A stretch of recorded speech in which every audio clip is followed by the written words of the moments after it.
오늘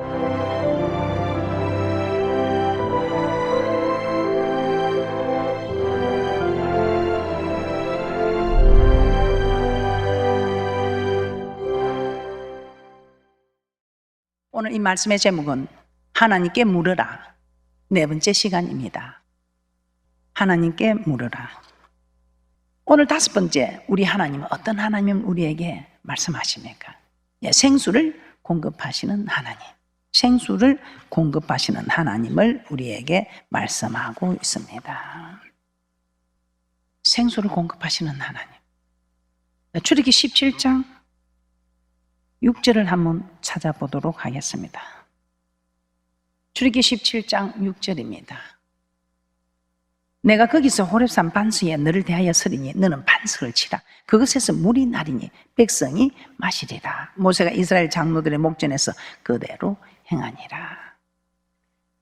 우리 하나님께서는 이스라엘 백성들에게 광야에서 일용할 양식까지 다 공급을 하셨습니다.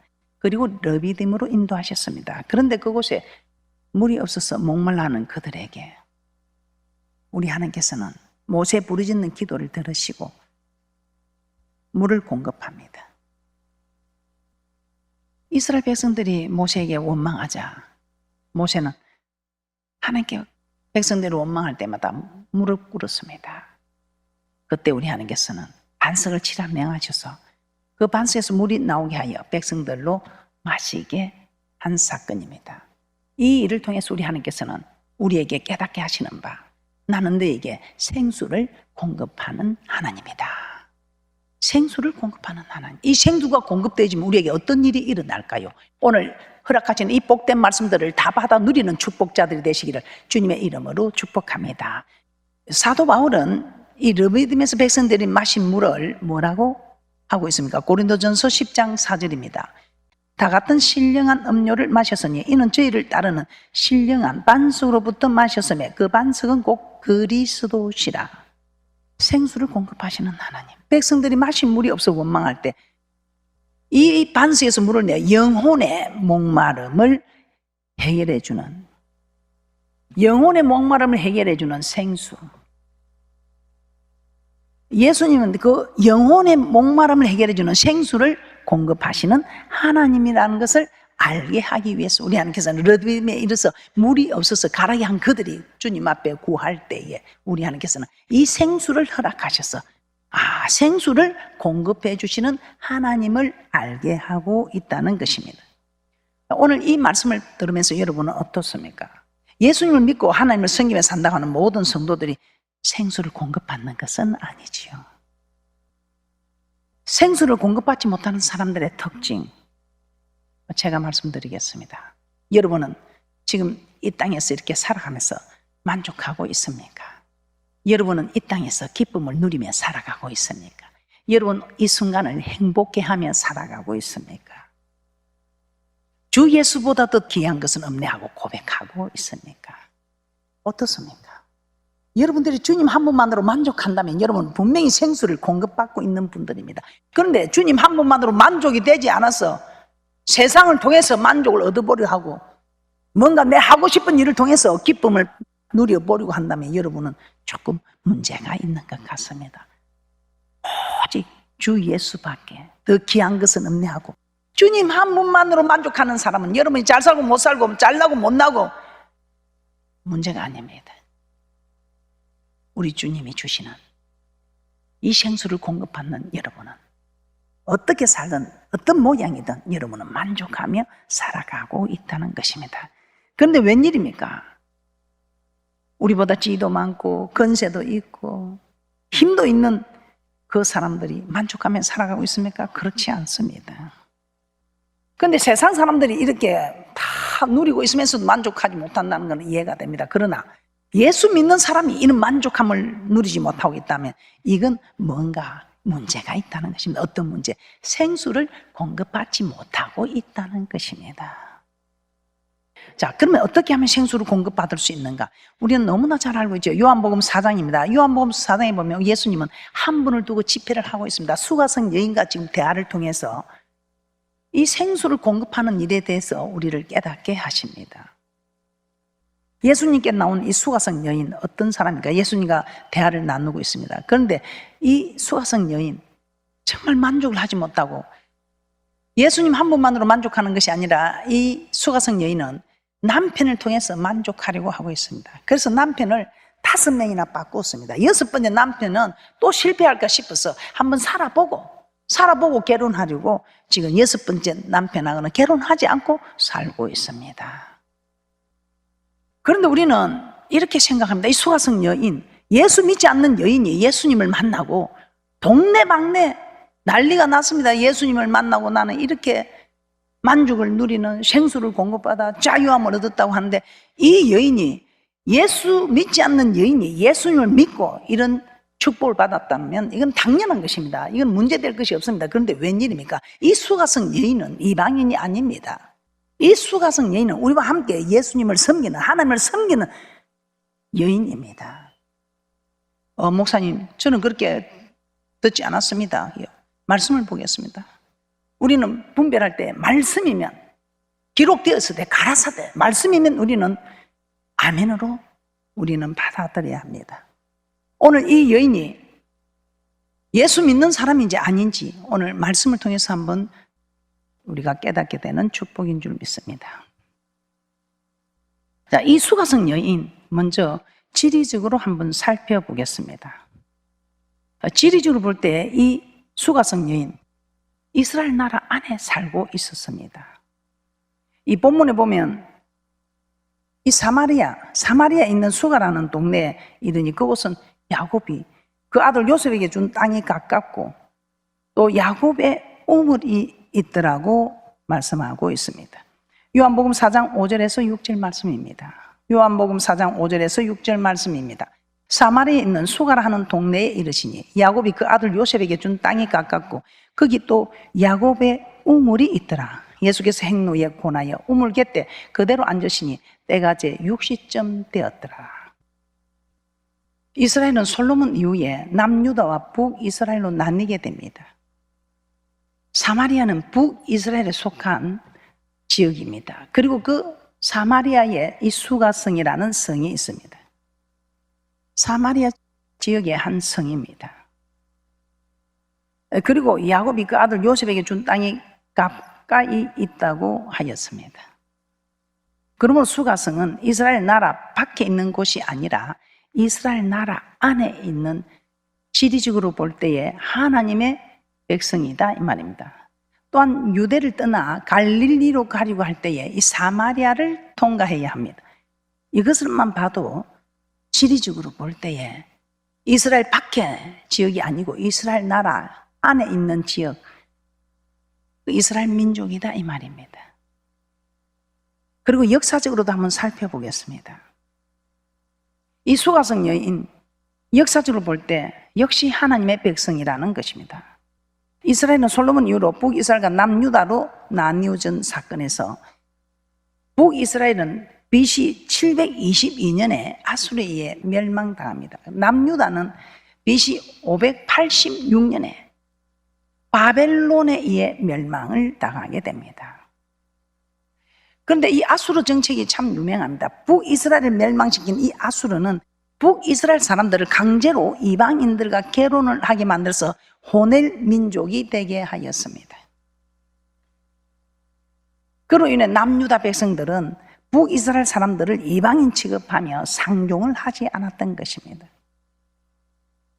그러면 북이스라엘 사람들 역시 역사적으로 볼 때 남유다와 다른 역사를 가지고 있는 것이 아니라 같은 역사를 가지고 있는 같은 민족이었다 이 말입니다.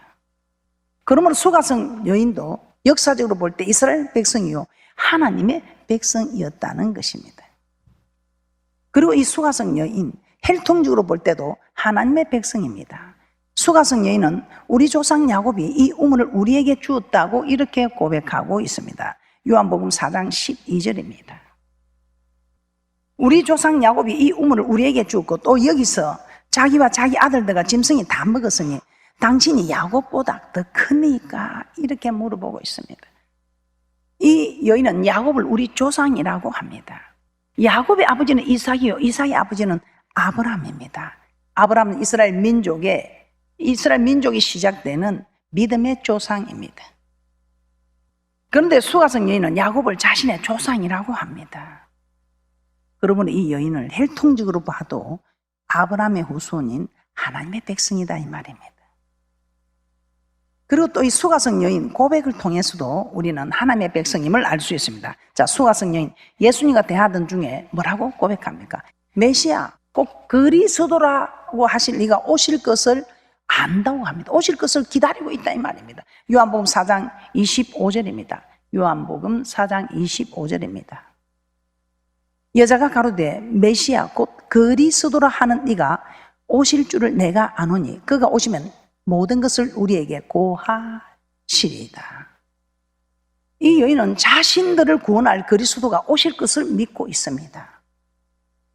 오늘날 우리는 오신 그리스도를 믿고 있습니다. 그러나 그들은 예수님이 오시기 전 이스라엘 백성들 앞으로 오실 그리스도를 믿고 기다리고 있었던 것입니다. 그러면 이 여인의 고백을 통해서도 수가성 여인은 하나님의 백성이었다 이 말입니다. 이처럼 지리적으로, 역사적으로, 혈통적으로, 고백적으로 이 모든 걸 볼 때 이스라엘의 사람이었다.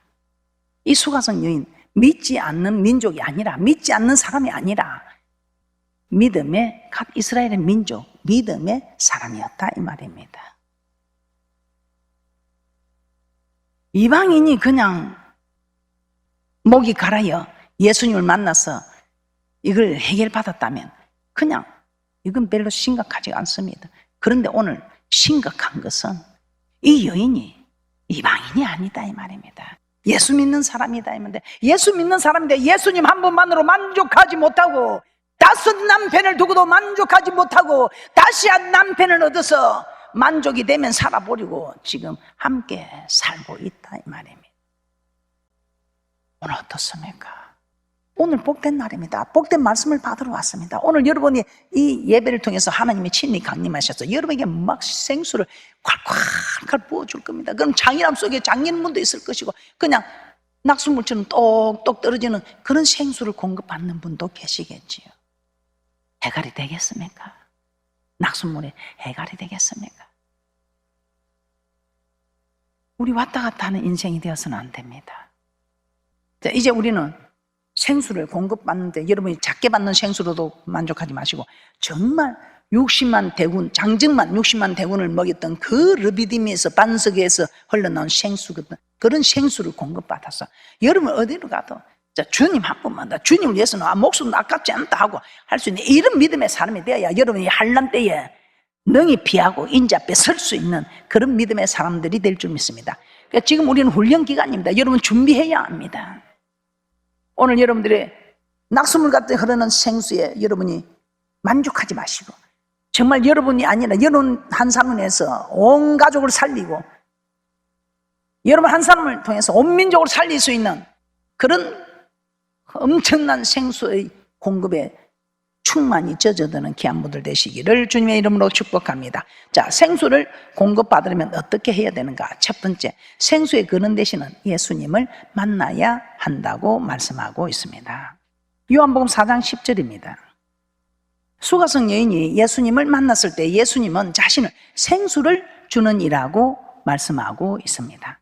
요한복음 4장 10절입니다. 예수께서 대답하여 가라사대 내가 만일 하나님의 선물과 또 내게 물 좀 달라 하는 이가 누구인 줄 알았다면 내가 그에게 구하였을 것이요 그가 생수를 내게 주었으리라. 우리 하나님께서는 생수를 주는 분이라고 말씀하고 있습니다. 또한 예레미야 2장 13절 한번 보겠습니다. 예레미야 2장 13절에서도 우리 하나님을 예레미야는 생수의 근원이라고 말씀하고 있습니다. 예레미야 2장 13절입니다. 내 백성이 두 가지 악을 행하였나니 곧 생수의 근원되는 나를 버린 것과 스스로 웅덩이를 판 것인데 그것은 물을 저축지 못할 터진 웅덩이니라. 그러므로 세상에 그 어떤 것들도 우리에게 생수를 공급해 주지 못한다 이 말입니다. 또 만족을 주지도 못하고 기쁨도 주지 못합니다. 솔로몬이 고백했지 않습니까? 생수의 근원 되시는 예수님께로 나와야 됩니다. 오늘 저는 여러분들은 이렇게 나오셔서 오늘 하나님을 만나는 분들은 엄청난 생수가 공급되어지므로 여러분 생수가 공급되어지는 축복을 다 받아 누릴 것입니다. 우리는 이 생수를 공급받지 못하면 예수님 한 분만으로 만족이 안 됩니다. 어떻습니까? 예수님 한 분만으로 만족하십니까? 말하지 마시고 본인이 한번 생각해 보세요. 나 예수님 한 분만으로 만족해요. 정말 하나님을 만나고 하나님과 함께 동의하는 분들입니다. 그런 분들의 고백은 주 예수보다 더 귀한 것은 없네. 주를 위해서라면 목숨도 아깝지 않게 내어놓나. 그게 여러분 마음이 아닙니다. 생수가 공급되어질 때 하나님께서 우리에게 주시는 마음입니다. 모든 것이 하나님이 없이는 되는 것입니다. 그래서 저는 지금까지 하나님께서 하셨습니다. 지금도 하나님께서 하시고 계시고 앞으로도 하나님께서 하실 일이라고 고백합니다. 두 번째, 이제는 하나님께 나왔다면 우리는 죄를 자복해야 합니다. 죄를 자백해야 합니다. 오늘 예수님 수가성 여인에게 생수를 주신다자 이 여인이 예수님께 생수를 달라고 합니다. 왜 그렇습니까? 남들은 서늘할 때 물을 끼루는데 이 여인은 정오 12시, 6시면 정오 12시입니다. 12시에 아무도 물 길러 오지 않는 그 한낮 뜨거움 그때에 나옵니다. 왜? 사람들을 피하여. 그때는 아무도 물 길러 오지 않으니까. 그런데 생수를 공급해 주는 분이 아니니까 자기가 이런 한낮에 물 길러 오지 않아도 되니까 그 물을 좀 달라고 합니다. 그런데 우리 예수님이 물을 준다 만다 이렇게 한 것이 아니고 네 남편 불러오라 그렇게 말하죠. 요한복음 4장 16절입니다. 요한복음 4장 16절입니다. 가라사대 가서 내 남편을 불러오라. 그러니 그 여인이 어떻게 대답합니까? 요한복음 4장 17절에서 18절입니다. 여자가 대답하여 가로되 나는 남편이 없나이다. 예수께서 가라사대 내가 남편이 없다 하는 말이 옳도다. 내가 남편 5이 있었으나 지금 있는 자는 내 남편이 아니니 내 말이 참되도다. 난 남편이 없다 했는데 이 예수님이 자기 과거를 다 알고 있는 겁니다. 그리고 지금은 이 남편이 같이 결혼을 안 하고 그냥 살고 있으니까 네 남편 없다는 말이 맞다. 지금 있는 자는 네가 함께 살고 있는 자는 결혼 안 했으니까 네 남편이 아니다 이 말입니다. 과거도 알고 지금 현재도 알고 그러니까 이 여인이 아니 이분이 누구야? 선지자 이상이다. 그렇게 깨닫게 됩니다. 그러면서 이 여인은 예수님께 묻게 되지요. 그런데 우리 예수님은 이 여인에게 생수를 준다 만다고 그렇게 대답하면 될 것은 남편을 불러오라는 것은 이 여인의 죄를 끄집어내기 위해서. 이 말이 무슨 말인가? 생수를 공급받으면 하나님과 우리 사이를 가로막고 있는 죄를 해결해야 한다 이 말입니다. 이사야 59장 1절에서 2절입니다. 이사야 59장 1절 2절에서는 우리 하나님께서는 귀가 둔하여 듣지 못함도 아니요 손이 짧아 구원치 못함도 아니라 우리 하나님이 역사를 하지 못하는 것은 우리에게 응답을 하지 못하는 것은 우리를 도와주지 못하는 것은 너와 나 사이에 담이 있다. 어떤 담? 죄의 담이 있다. 이 죄의 담이 있으면 우리 하나님 거룩한 하나님이 거룩하지 못한 곳에 오실 수 없지요. 그래서 우리 하나님 내가 거룩하니 너희도 거룩하라. 그래야 우리 하나님이 거룩한 자에게 가까이 갈 수 있고 거룩한 자에게 역사할 수 있다 이 말입니다. 죄가 있으면 담이 가로막혀서 내가 할 수 없다. 내가 귀가 둔하여 듣지 못함이 아니다 이 사람아. 내가 손이 짧아서 도와주지 못하는 것도 아니다 이 말입니다. 그런데 하나님 왜 지금까지 잠잠하십니까? 왜 하나님 내게는 응답하지 않습니까? 응답하지요. 주여 주여 하니까 오냐 밤새도록 불러도 대답이 연내가 아니고 밤새도록 주를 부르고 우리 주님도 밤새도록 대답하지 오냐 왜 하나님 뭐 좀 내보세요. 너도 좀 내어봐라. 입만 갖고 입은 죽게 갖고나 마음은 내게서 멀다는 이 믿음이 아니라 입도 가깝고 몸도 가깝고 마음도 가깝고. 이사야 59장 1절 2절입니다. 여호와의 손이 짧아 구원치 못하심도 아니요 귀가 둔하여 듣지 못하심도 아니라 오직 너희 죄악이 너희와 너희 하나님 사이를 내었고 너희 죄가 그 얼굴을 가려서 너희를 듣지 아니하게 하는. 오늘 여러분 어떻습니까? 여러분 생수의 통로가 막혔다면 여러분은 오늘 기쁨이 없습니다. 만족이 없습니다. 여러분의 삶을 돌아보시고 이제는 여러분들이 정말 그 일에서 돌이키고 어떤 일이 있어도 원망 불평해서는 아니 되며 감사하는 귀한 분들 되시기를 주님의 이름으로 축복합니다. 세 번째입니다. 신령과 진정으로 예배 드려야 합니다. 이 수가성 여인 예수님 만났을 때 딱 묻는 말이 참 궁금했지요. 어디서 예배 드릴까요? 우리 조상들은 산에서 드리는데 저들은 예루살렘에서 드려야 합니다. 어떤 것이, 어디서 드려야 되는 것이 옳은 예배입니까? 묻고 있습니다. 요한복음 4장 20절입니다. 우리 조상들은 이 산에서 예배하는데 당신들의 말은 예배할 곳이 예루살렘에 있다 하더이다. 그때 우리 예수님 대답이 요한복음 4장 23절에서 24절입니다. 아버지께 참으로 예배하는 자들은 신령과 진정으로 예배할 때가 오나니 곧 이때라. 아버지께서는 이렇게 자기에게 예배하는 자들을 찾으시느니라. 하나님은 영이시니 예배하는 자가 신령과 진정으로 예배할지니라. 여인이 예수님과 생수에 대하여 이야기하다 갑자기 예배에 대해 말을 하는 것은 생수를 공급받는 방법이 예배에 있다는 것을,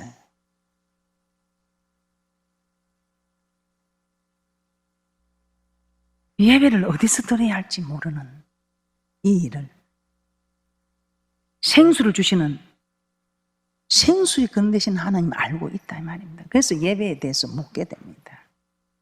어떻게 예배를 드려야 옳은 예배입니까? 어떻게 예배를 드려야 생수를 공급받습니까? 그때 우리 주님은 신령과 진정으로, 이 신령은 성령을 말합니다. 그리고 진정은 진리, 알레데이아, 진리로 거룩하게 앞서서 아버지의 말씀은 진리입니다. 요한복음 17장 17절의 말씀으로 뭐라고 말씀합니까? 신령과 진정으로 예배하는 성령의 능력으로, 성령의 능력으로 말씀대로 산 삶으로 예배하라.